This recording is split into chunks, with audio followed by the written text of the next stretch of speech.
Hey guys, and welcome back to another Magic the Gathering spoiler and lore review. Time to continue our wading through of Commander 2016, which introduced a lot of great cards featuring some high-profile lore characters. Today, let's look at a mortal touched by the gods themselves, gifted or burdened, depending on your perspective, with knowledge. This is Kydele, chosen of Kruphix. 2/3 legendary creature human wizard for 2 generic and Simic colors. Add 1 colorless mana to your mana pool for each card you've drawn this turn. It also has partner. So, as a card, it's whatever. Kinda low stats for the mana cost, with an ability heavily dependent on the type of deck you run, along with what partnering commander you choose. Obviously, you wouldn't use her unless you had a deck that drew a lot of cards, and in that, she's pretty great. As you draw more, you get more mana to make more plays, tipping the scales ever in your favor. Having a bunch of cards in your hand means nothing unless you have the resources to play them, and this commander is amazing for that. Also, let me note, her flavor is just fantastic. While Ludwig's card really lacked in this regard, Kydele, chosen of Kruphix, really shines. The more knowledge you gain, the more power you wield. I love it.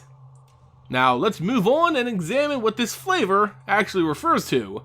Kydele is from the plane of Theros, a world ruled by figures in the sky known as gods. These gods have come to represent different aspects of the plane, and obviously from her name, she serves Kruphix, the god of horizons.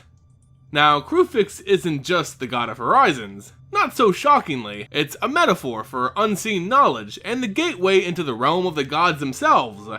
Kruphix is the oldest god in the pantheon, predating even the great Heliod, and thus he's the bridge between the mortals and the gods. Now, Kruphix is typically an isolated starry figure on the sky's horizon, keeping little followers and trusting only a handful of oracles, one of which being the oracle of his temple at the edge of the world, Kydele. As his oracle, Kydele has been gifted with true sight to all that occurs on Theros, knowledge that no other mortal in the world is aware of. Despite this, she's still ignorant to numerous mysteries known only to Kruphix himself, things that would bend the minds of most mortals upon hearing it, even his chosen oracle. Yet these secrets gnaw at Kydele's thoughts. What more could she learn from her god? What else was happening just over the horizon? These questions would again surface as the planeswalker Xenagos ascends to the sky as a god, putting into doubt everything Kydele thought she knew about her world. These events, including the death of Elspeth, the sun god's champion, at the hands of Heliod himself, put Kydele in a state of worry and wonder, a state Kruphix sought to settle, offering her a chance to learn the truth behind everything which had happened, to see the world as he did. She could finally obtain the knowledge of a god. It would be a frightening step, but one she was compelled to take as a student of Kruphix. Kydele saw the fall of Xenagos and the restoration of order, but it never felt right. The god proclaimed this to be the greatest mystery of all, the purpose of existence itself. He told his oracle the truth about the gods, that they inspired belief, but didn't necessarily come before it. As the oldest of the pantheon, Kruphix admitted that even he did not predate mortal beliefs. He came into existence the first time someone looked up into the night sky and thought, I wonder. Thus, he is the god of the unknown and unseen. This is true for every other god in the pantheon, and as civilization grew, different aspects began to take form in the sky. The gods aren't set in stone. They didn't create the world, they were created because of the world.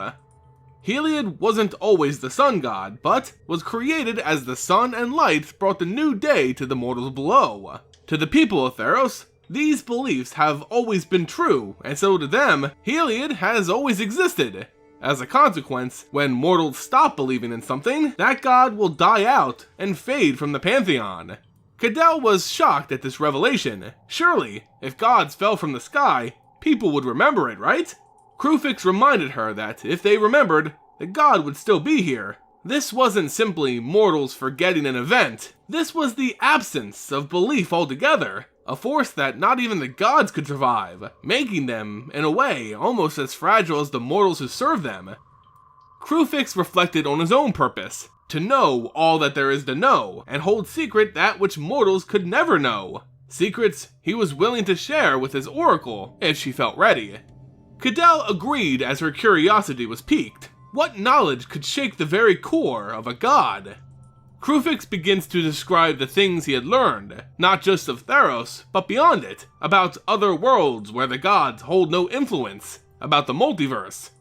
He came to learn these things when many years ago the first of many world walkers, referring to planeswalkers, visited Theros. These world walkers could do and see what the gods could never dream of, and that's why Heliod killed his own champion.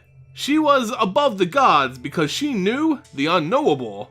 Elspeth was a planeswalker, but so was her companion, Ajani Goldmane, and even Xenagos. That's why the satyr chose to challenge the gods, because he understood the truth, that their power was actually an illusion, for they had none outside of Theros. As his words became more troubled, Kydele pushed the god to freely speak about what was bothering him, assuming it was the ascension of Xenagos and what it meant for the Pantheon. Kruphix cared not for the pretender god or these world walkers, but feared what they feared. Things in the unknown which could topple worlds, destroy Theros. Their fears were the nightmares of gods. Here are the words of Kruphix himself. The Merfolk Kiora came here from a world whose existence was threatened by something called the Eldrazi. They are vast and terrible, and they eat worlds, my oracle. Strip the flesh from the bones of the earth and leave a dead husk, moving on to the next. The Leonin Ajani has faced an immensely powerful foe, a fellow world walker and a dragon.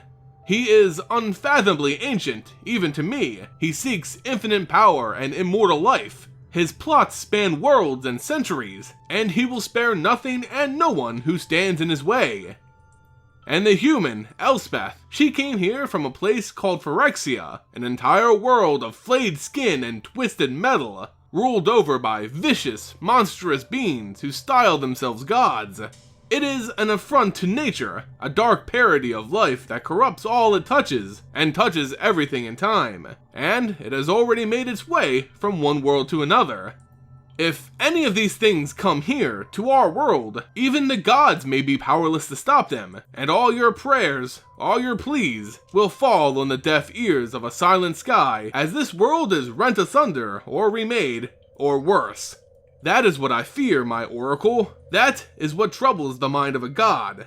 Theros is a minnow swimming in a deep, still pond, heedless of the depths, not knowing that something bigger rises up to devour it in an instant. With this knowledge, Kydele chose to keep it secret from her fellow worshippers, believing it was too much for the mortals of Theros to handle. It was enough to make her break down and question everything she knew, but she felt like she was doing the right thing. She now holds the burden of truth on her shoulders, a weight many would collapse under. And there you have it, guys, my preview and lore for Kydele, Chosen of Kruphix. If you enjoyed the video, go ahead and give it a like, share it with your friends, and subscribe to stay up to date on all my latest videos.